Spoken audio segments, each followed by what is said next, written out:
Hindi alam ni Eric kung bakit hindi pa rin niya makalimutan si Fatima kahit 3 taon ang nakalipas mula noong sila'y maghiwalay. At kahit alam niya na may asawa na ito, ngunit patuloy pa rin niya itong iniisip. Hindi na rin siya masaya kay Amber dahil unang-una, hindi man taga niya to mahal. Natukso lang siya dahil sa napakagaling nito sa kama. At dahil aggressive naman siya, kaya tuluyan siyang nagpatianod sa makamundong hangarin ng kanyang katawan. Pero nitong mga nakaraang araw, ay bigla lang niyang naramdaman na parang ayaw na niya. Lalo na noong makita niya tong may kasamang ibang lalaki sa bar. Hindi naman siya nagseselos dahil kilala naman niya kung anong klaseng babae si Amber. Hindi rin naman to nakukontento lang sa isang lalaki, kaya naisip niya, iilan na lang siguro ngayon ang loyal at faithful sa mga partner nila. Speaking of faithfulness, si Fatima agad ang sumagi sa kanyang isipan. Love, ba't di ka pa natutulog? Gusto mo pa ba? Wika ni Amber at yumakap to sa kanya. Akala ni Eric natutulog na to pagkatapos nila magtalik. Biglang pumatong ang babae at hinalik-halikan siya nito sa leeg. Ako, gusto ko love eh. Dagdag na wika nito habang isang kamay nito'y gumagapang sa ilalim ng kanyang suot. Matulog na tayo Amber, maaga ko bukas sa ospital. Ngunit hindi tumigil ang babae at patuloy nitong hinihimas-himas ang kanyang alaga. Amber, I said stop it. Medyo naiirita niyang sabi. Saglit na tumigil ang babae at tumingin to sa kanya na para ba nagtataka sa reaksyon niya. Hindi ni Eric alam kung bakit nawala na lang siya bigla ng gana. Anong problema mo Eric? Ilang araw ka nang ganyan ah. Napansin ko lang parang wala ka ng gana sa akin. Nag-make love nga tayo kanina, pero masyado kang bothered at hindi ko maramdaman ikaw. What's wrong with you? Bulyaw ng babae. Amber, ayoko na. Alam mo naman sa umpisa pa lang kung ano lang tayo, di ba? Wala tayong nararamdaman sa isa't isa. Maliban lang sa libog ng ating katawan. Hindi na ako masaya, Amber. So let's stop this. Mariing sabi niya. Okay, fine, Eric. Hindi lang naman ikaw lalaki sa mundo. Tugon nito. Pagkatapos ibumangon to at pinulit ang damit sa nagkalat sa sahig. So, dahil kay Fatima, right? Hanggang ngayon mahal mo pa rin siya, di ba? Well, bahala ka na nga. Desisyon mo yan. And I'm too practical about this. But since ayaw mo na sa akin, I have something to tell you. At ngayon ko lang to sasabihin. Actually, hindi naman taga ako attracted sa'yo. Dahil unang-una, napag-utusan lang ko na anak ng pamilyang pinagkakautangan namin. Kaya ako pumayag.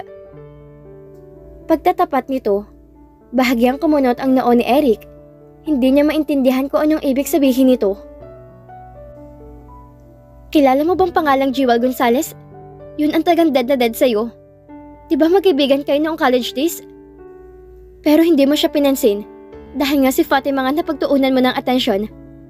At namabalitaan niya may relasyon kayo ni Fatima, inutusan niya kung guluhin kayong dalawa. Hindi rin naman ako makatanggi dahil nga sa malaking pagkakautang ng mga magulang ko sa pamilya niya. Dagdag pang sabi nito, hindi makapaniwala si Eric sa kanyang narinig.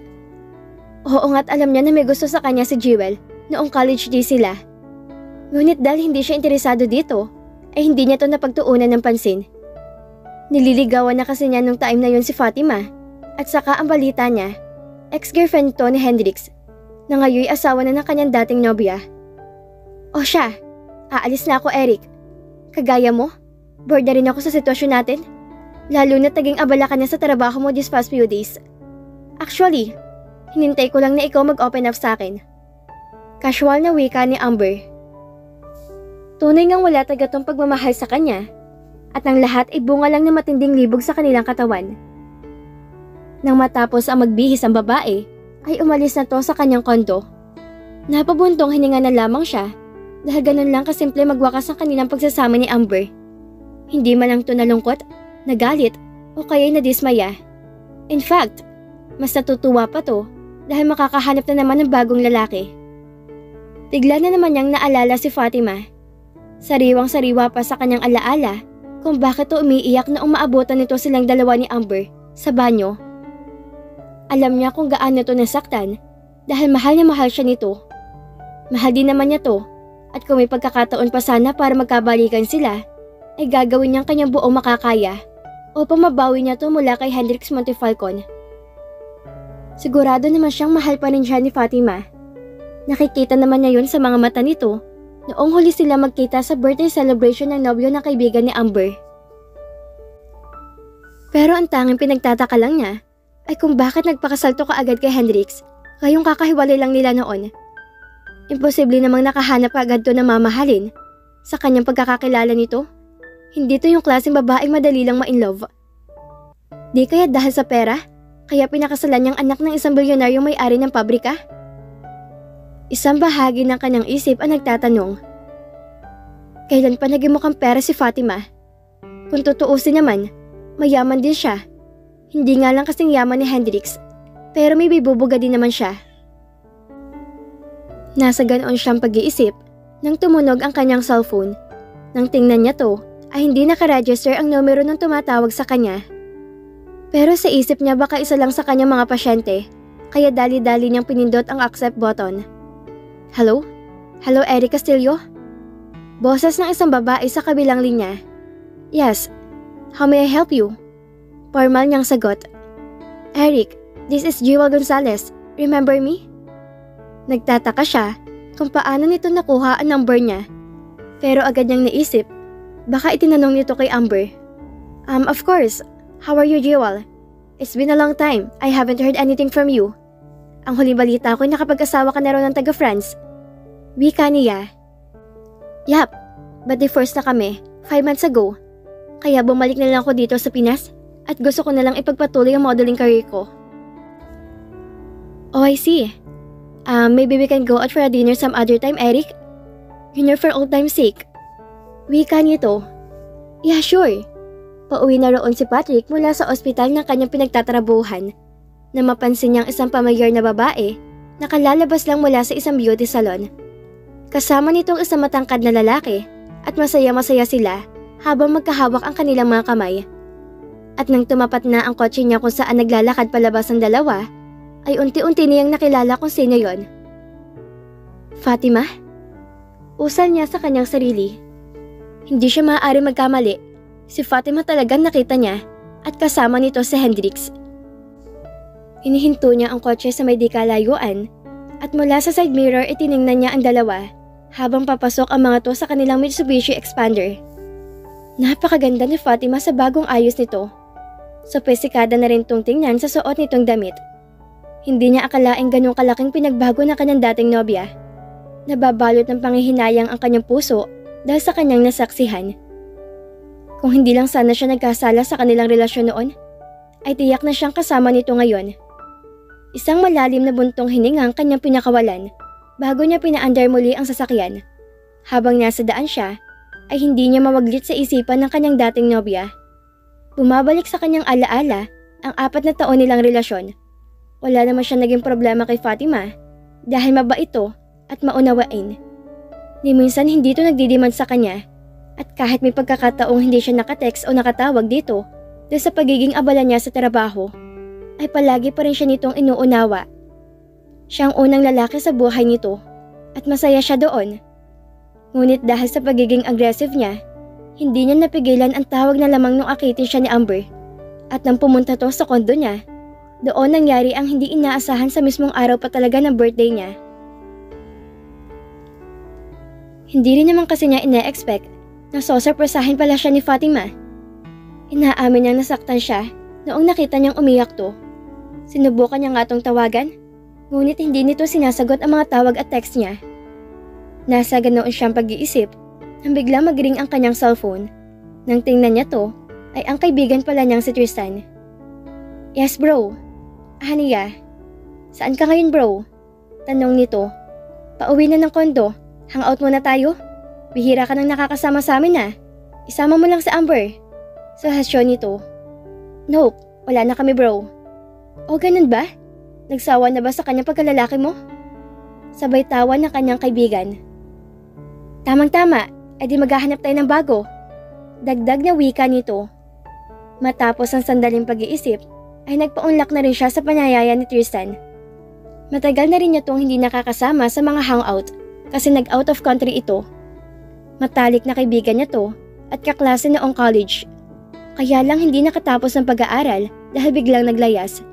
Nakabuntis kasi to ng babae at ayaw nitong panagutan kaya nagtago sa ibang bansa. O ano, cool? Tanong ulit nito. Sige, sa dati pa rin bang pupuntahan natin? Yap, saan ka nga ba sukin na natin yun eh? At saka balita ko, may mga bagong dancer daw doon at pao mga sexy at magaganda. Excited na wika nito. Sa isip na Eric, hindi pa rin taga nagbabagong kaibigan niya. Kailan pa kaya ito magseseryoso sa isang babae? Niwala nga ito nakarelasyon dahil kontento na to sa mga casual flings. Pagkatapos ng kanilang pag-uusap ay nag-iba na naman ang daan ng tinatahak ng kanyang sasakyan. Sana nga lang ay maaliw siya doon kasama si Tristan at iba pa nilang mga kaibigan upang makalimutan niya saglit ang dati niyang nobya.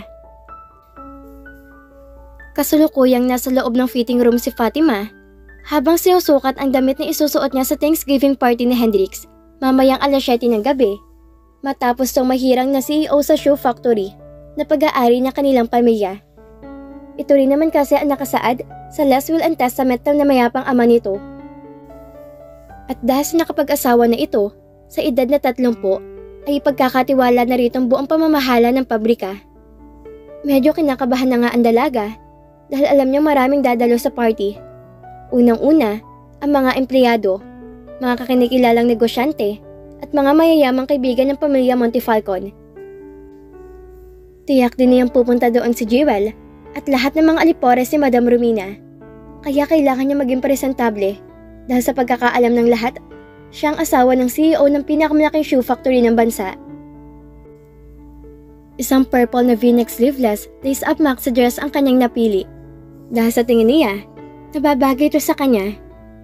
Hindi ni Fatima alam na hindi pala niya inilak ang fitting room at biglang pumasok si Hendrix. Buti na lang at naisuot na niya ang damit at kung hindi, makikita siya nitong nakahubad. It's perfect for you, Fatima. Yun ang kunin mo, bagay sa'yo. Wika ng lalaki. Okay, pero pwede ba lumabas ka muna? Bigla ka naman pumapasok dito eh. Tugon niya. Kasalanan mo yan, di mo inilak ang pinto. Gusto mo yatang pasukin kita dito. Nakangiting wika ng lalaki. Napangiti din si Fatima sa sinabi nito, ngunit pinandilatan niya to ng mata nang hindi pa rin to lumabas. Humagalpak to ng tawa na makitang ekspresyon ng kanyang muka. Lumabas ka sabi eh. Wika niya at bahagya niya tong itinulak. Tawa lang to ng tawa. Nakita ko na naman kasi yan. Hendrix? Okay, sige na nga. Nagbablush ka na eh. Panunokso pa rin ni Hendrix, saka to lumabas. Ang mapag-isa na lamang si Fatima, ay muli na naman niyang tiningnan ng kanyang sarili sa salamin. Nais niya maging maganda sa party, at kailangan na rin niyang masanay sa pakikipagsosyalan at pakikibagay sa mundong kinabibilangan ni Hendrix. Bigla niyang naisip, 4 na buwan na pala ang nakalipas mula noong ikasal siya rito at 2 buwan na lang matatapos na rin ang kontrata. Ilang beses na rin may nangyari sa kanila ng lalaki, kaya lang gumagamit siya ng conservative kasi syempre ayaw naman niyang mabuntis hanggat hindi pa niya tiyak kung ano talagang tunay na nararamdaman niya sa binata. Matapos siya makapagbihis ay lumabas na siya ng fitting room at agad naman siyang sinalubong ng sales lady. Kukunin niyo raw po ma'am? She nodded and smiled at her at sumunod siya rito papuntang counter. Kinuha niyang 5,100 sa kanyang wallet at ibinigay ito sa cashier. Ma'am, bayad na po to. Nakangiting wika nito. Ah, ganun ba? Tugon ni Fatima, sabay lingon nito kay Hendrix na nasa likuran na pala niya. Bakit mo naman binayaran? Wika niya na makaalis na sila mula sa counter. Siyempre naman, asawa kita eh. Pangiting-ngiting tugon ni Hendrix. Bigla naman si Fatima na kinilig sa sinabi ng lalaki. Kahit hindi man taga-totoo. Hendrix, wag na lang kaya akong sumama mamaya. Parang nakakailang kasi eh. Mahinahong sabi niya. What? Biglang kumunot ang noo nito. Tiningnan niya tong mabuti dahil akala niya naiinis na naman to. Nakakapikon pa naman ang lalaking to. Sa isip niya. Kasi Hendrix, no, sasama ka. Whether you like it or not. Isa pa ano na yung sasabihin ng mga tao. Di kaya magtaka mga yun kung bakit ang aking asawi wala roon sa Thanksgiving party ko? Seryosong wika ni Hendrix. No more arguments, Fatima. Please, samahan mo na lang muna ako sa menswear section at mamimili din ako ng aking susuot mamaya. Tumahimik lamang siya at baka magtalo na naman silang dalawa. Ayaw na niya makipagtalo rito at baka bigla masira ang mood ni Hendrix. Mahirap na. Buti na lang at hindi sila gaano nagtagal sa men's section at pagkatapos sila makapagbayad, lumabas na sila ng mall. Oo nga pala, pwede mong isama si Kay para naman hindi ka mabagot doon at baka makikipagsayaw ka na naman sa ibang lalaki at makakapatay pa ako. Mariing sabi ni Hendrix na makasakay na sila ng kotse. Makakapatay? Uy, grabe siya. Sabi ng isang bahagi ng kanyang utak. Talaga? Pwede kong isama si Kay? Ito naman ang lumabas sa bibig niya. Natutuwa naman siya sa sinabi nito kasi at least may makakausap na siya doon sa party. Agad niyang kinuha ang kanyang cellphone at tinawagan ang kanyang kaibigan. Talaga, Mars? Wow, excited na ako! Bulalas nito. O siya, hihintayin kita mamayang 2 PM sa bahay ha? Pupunta doon si Georgia para sa makeover ko.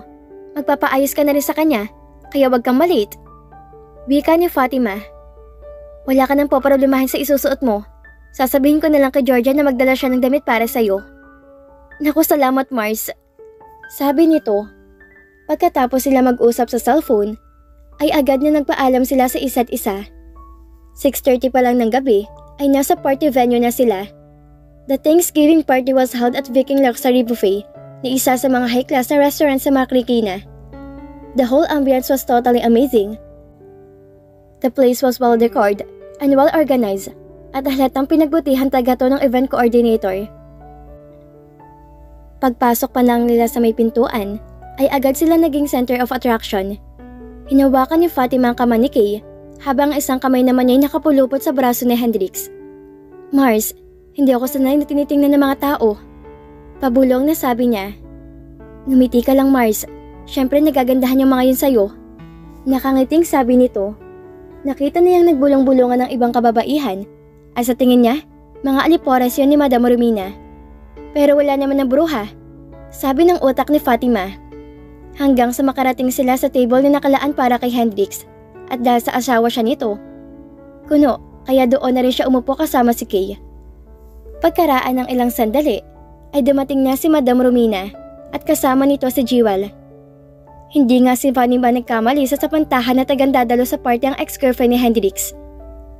Sexing-sexy to sa kulay maroon na long gown na may deep v-neck kaya tuloy lantad na latad ang cleavage nito. Dahil katabi lang niya ang lalaki, napansin kaagad niya na nakatingin to kay Jewel habang naglalakad to sa gitna. Hindi rin ni Fatima maintindihan dahil parang bigla siyang nakaramdam ng inis. Samantalang si Madam Romina ay nakasimangot lang habang tinitingnan siya nito. Napaka-elegante nitong tingnan at sa suot nitong damit at sa mga alahas sa katawan. Halos magkatabi lang ang table nila kaya nakikita ni Fatima kung paano tumingin si Jewel kay Hendrix. Titig na titig din naman ang lalaki dito. Ang sarap ng sapakin. Sa isip niya. Buti na lang at biglang dumating si Zaza kaya saglit na nag-iwas ng tingin si Hendrix habang initian ang papalapit na kaibigan. Humalik to sa pisngi ng lalaki at pagkatapos binalingan din siya nito. Hi Fatima! Bati nito, saka humalik din sa kanya. Hi Za! Tugon ni Fatima at saka ipinakilala niya dito si Kay. Sinabi ni Hendrix na doon na lang uupong kaibigan niya para marami silang sa table. Pumayag naman kaagad si Zaza dahil gusto nito makipagkwentuhan sa kanya. Kung hindi siguro sinabi ni Hendrix sa kaibigan lang niya to, malamang hindi siya makikipaglagayan ng loob rito. Pupunta ba rito si Leandro Hendrix? Tanong ni Zaza. Of course, hindi naman pwedeng wala yun dito. Sagot naman ng binata. Oh, there he is. Wika ni Hendrix. Kasama ni Leandro ang kanyang girlfriend na si Bea at masaya tong nakangiti sa kanila. Hi bro, Zaza. Bati ng abogado pagkatapos nag-high five to kay Hendrix at humalik sa pisngi si Zaza. Masayang nagkukentuhan ang magkakaibigan, samantalang mahina din nag-uusap sina Fatima at Kay. Mars, Halos lahat pala na nandito ay mayayaman. Nakakaloka? Pabulong na sabi ni Kay. At yun bang mami ni Hendrix at yung ex niya? Tanong nito habang nakatingin sa kinaroroonan ni Jewel at Madam Romina. Bahagya si Fatima na tumango at inapakan niyang paa ng kanyang kaibigan para sabihin dito na wag to magpahalata at baka magalit bigla matapobreng ina ni Hendrix. Pagkalipas ng ilang sandali ay nagsimula na ang party. Ngunit bago pa sila kumain ay hiningan muna ng speech ang bagong hinirang na CEO. Umugong ang malakas na palakpakan nang ipakilala siya ng MC at nang tumayo to sa gitna ay nakafocus sa kanya lahat ng atensyon. Good evening everyone. I just wanna say thank you for coming here. Actually, I don't know what to say because whatever I wanted is to put out my own business. Ayokong umasa lang sa kung anong meron sa pamilya ko. But since it was stated in my father's last will and testament na ako ang mamahala sa pabrika, kaya ko tinanggap ang posisyon bilang CEO. Ngayon pa lang, ay nais ko na magpasalamat sa tiwalang ibinigay niyo sa akin. I won't promise anything, but I will do my best to fulfill my duties and responsibilities that are expected of me. But of course, hindi ko to magagawa kung wala kayo, and most especially, hindi ko to magagawa kung walang asawa ko. So may I introduce to you my lovely wife, Mrs. Fatima Antonio Montefalcon. Babe, please join me here. Sabi ng lalaki, pagkatapos inilahad nito ang kanyang kamay. Muling umugong ang malakas na palakpakan na makarating na siya sa gitna, kasama si Hendrix. Halos matutunaw si Fatima sa pangatingin ng mga taong naroroon, lalo na sa mga mapanuring tingin ni Madam Romina at Jewel. Ngunit wala siya magagawa, nandito na siya, kaya kailangan na niyang panindigan. At dito na po nagtatapos ang ika-20 kabanata ng ating kwento. At sana'y muli niyo po akong samahan sa mga susunod pang kabanata. Maraming salamat po at ingat po tayong lahat.